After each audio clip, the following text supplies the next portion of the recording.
दोस्तों, विष्णु राज का वकील जो बोल रहा है ना, एकदम 100% सच्चाई है। अगर जो आप लोग वीडियो को शेयर नहीं करेंगे ना, तो आप लोग कुछ जन्मे नहीं करेंगे। देखिए क्या कह रहा है। संस्था बचती है।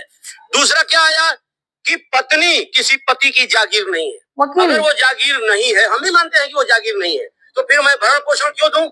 भरण पोषण का मुकदमा करने का अधिकार मेरी पत्नी को या किसी की पत्नी को क्यों दिया गया? घरेलू हिंसा के मुकदमा करने का अधिकार उनको क्यों दिया गया?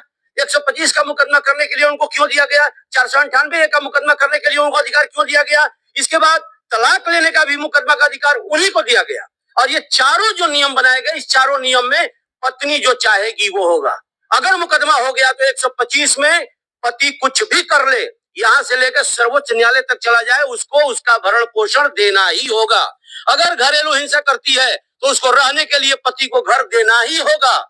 अगर 498 करती है, पति जबकि कुछ नहीं किया है, जब वो हमारे साथ रहना नहीं चाहती है, तो ये सारे मुकदमे होते हैं। 498 का मुकदमा हो गया, उसमें एक तरफा हमारे खिलाफ सजा होगी। इसके बाद दोस्तों, वकीलवा की बेटी बहन है, तब बेटी बहन वाली बतिया रहा है। थोड़ा सा भी देखिएगा, सुनिएगा क्या कह रहा है। तलाक तलाक का मुकदमा विष्णु राज का वकील है। विष्णु राज को जानते हैं, उसका वकील। सुनिए आप लोग, थोड़ा सा हम भी कोर्ट में बैठ गए हैं, मतलब वकील टाइप बन गए हैं थोड़ा सा। सुनिए आप लोग। करने का अधिकार पति को भी है, लेकिन पति करेगा तो उसको तलाक नहीं मिलेगा, लेकिन पत्नी चाहेगी तो तलाक मिल जाएगा। तो यह अधिकार भी पत्नी के फेवर में हुआ। 4 अधिकार पत्नी के पास और एक भी अधिकार ऐसा नहीं है। हम तो चैलेंज करते हैं माननीय सर्वोच्च न्यायालय से कि वो बताए कि कौन सा अधिकार है पति के पास। और देश की संसद, अगर पति के पास अधिकार नहीं है तो देश की संसद को कानून बनाना चाहिए, क्योंकि कानून सर्वोच्च न्यायालय नहीं बनाता। सर्वोच्च न्यायालय कानून जो संसद ने बना दिया उसका एक्सप्लेनेशन करता है, उसका एक्सरसाइज करता है, जैसा कि सर्वोच्च न्यायालय ने एक्सरसाइज किया और एडल्ट्री के कानून को हटा दिया। तो अब इस कानून पर देश की संसद मौन क्यों है? देश की संसद कानून क्यों नहीं बना रही है? पति को इक्वलिटी का अधिकार क्यों नहीं मिल रहा है? अगर पत्नी हमारे साथ रहना नहीं चाहती और हमारे खिलाफ मुकदमा भी करेगी और हमारे पास कोई अधिकार नहीं होगा, कहां जाएगा पति? किस कानून के पास जाएगा? देश की आईपीसी, देश का सर्वोच्च न्यायालय, देश का उच्च न्यायालय और देश का डिस्ट्रिक्ट न्यायालय, कहीं उसको न्याय नहीं मिलने वाला है। अभी क्या हो रहा है, विष्णु, मालती और अर्जुन, ऐसे रोज ऐसी घटनाएं होंगी और आप देखेंगे। और देश की सर्वोच्च संसद इस पे मौन इसलिए है, ये अभी मैं बता दूं, क्योंकि उनको इसमें आनंद है। अगर परिवार का विघटन होगा, परिवार में पति के सामने पत्नी किसी और के साथ रहेगी और पत्नी के सामने पति भी किसी और के साथ रहेगा, तो फिर परिवार नामक संस्था का मतलब क्या है? समाप्त कर दीजिए सब पति फेरे को, समाप्त कर दीजिए मैरिज रजिस्ट्रेशन को। क्या जरूरत है? रहिए अमेरिका की तरह, इंग्लैंड की तरह, पशु समाज की तरह।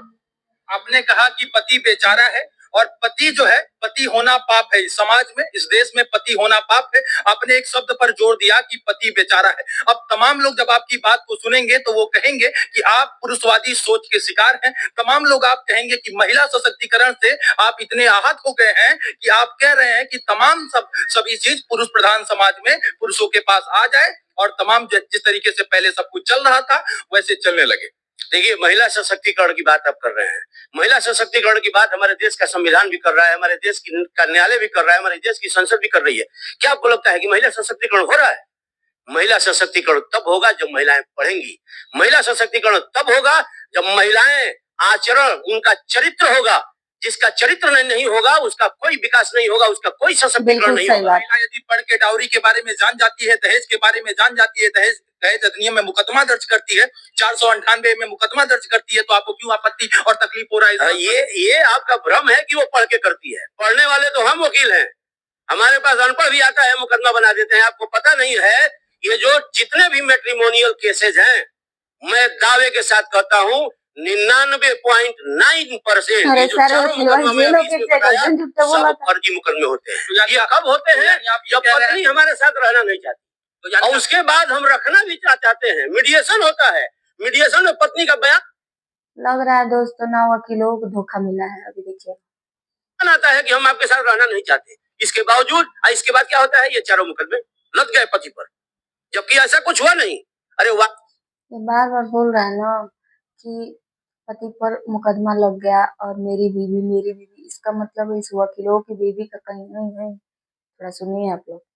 कई 1.1% लोगों के साथ ये घटनाएं हो रही हैं, आज भी प्रताड़ना हो रही है, लेकिन 99.9% लोग हमें आपके साथ रहने का अब इच्छा भर गई, रहना नहीं है आपके साथ, तो बस बहाना खोज के ये मुकदमा ठोको और किसी दूसरे के साथ अपनी रात बिताओ और आपसे भरण पोषण।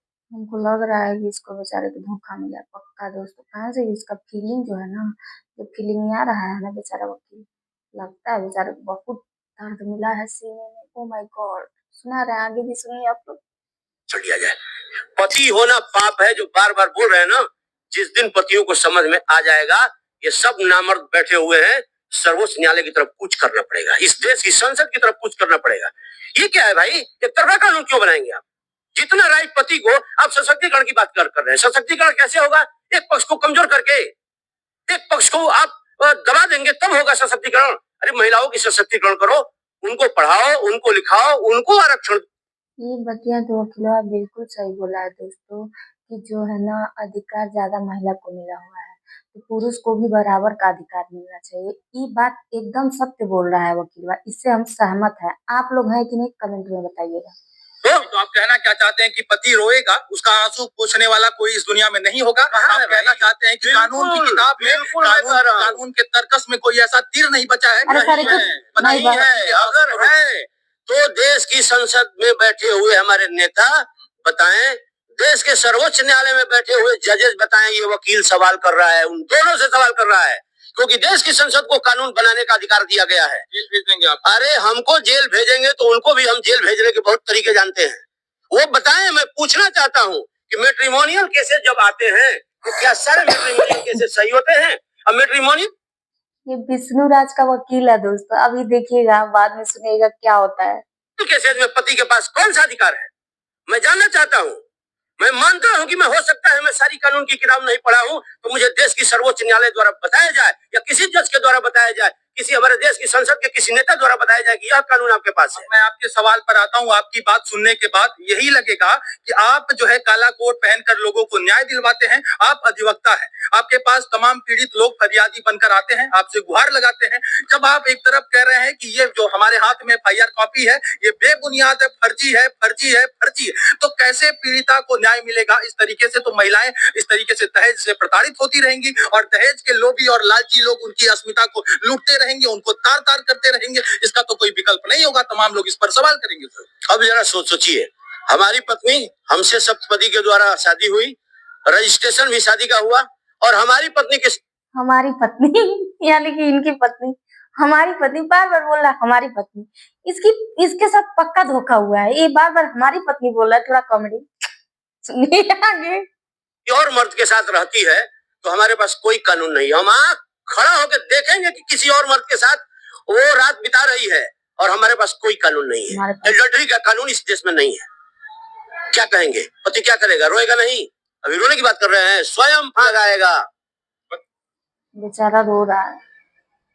पति पत्नी से प्रताड़ित होकर के वो दिन बहुत जल्द ही आने वाला है, और देश को आज नहीं तो कल जो मैं सवाल कर रहा हूँ, देश की संसद को मेरी बातों पे विचार करना होगा और कानून बनाना होगा, क्योंकि पति के पास कोई कानून नहीं है। हम अपनी पत्नी की गलती पे गलती देखते रहेंगे और कोई राइट नहीं हमारे पास।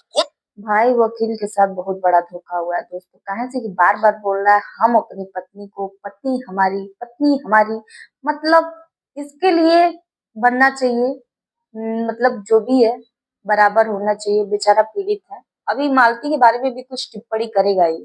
कोई अधिकार नहीं है भाई। मैं चैलेंज करता हूँ, कोई तो आके मुझे बताए कौन सा कानून है, किस किताब के अंदर वो कानून है जिसका सहारा पति ले और इस मैट्रिमोनियल केसेस से बचे।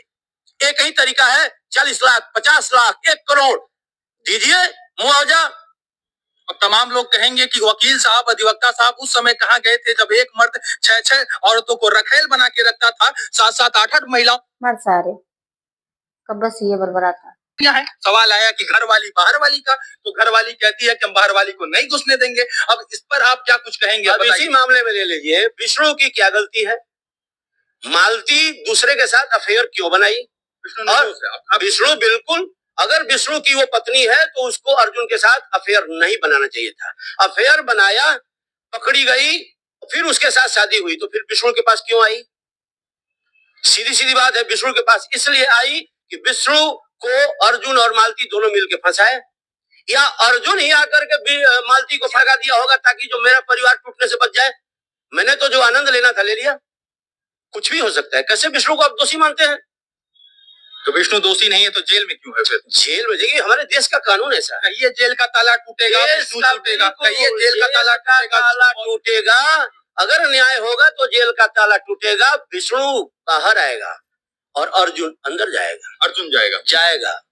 बहुत बड़ी बात बोल रहे हैं आप। बिल्कुल ऐसा ही हुआ होगा इसमें।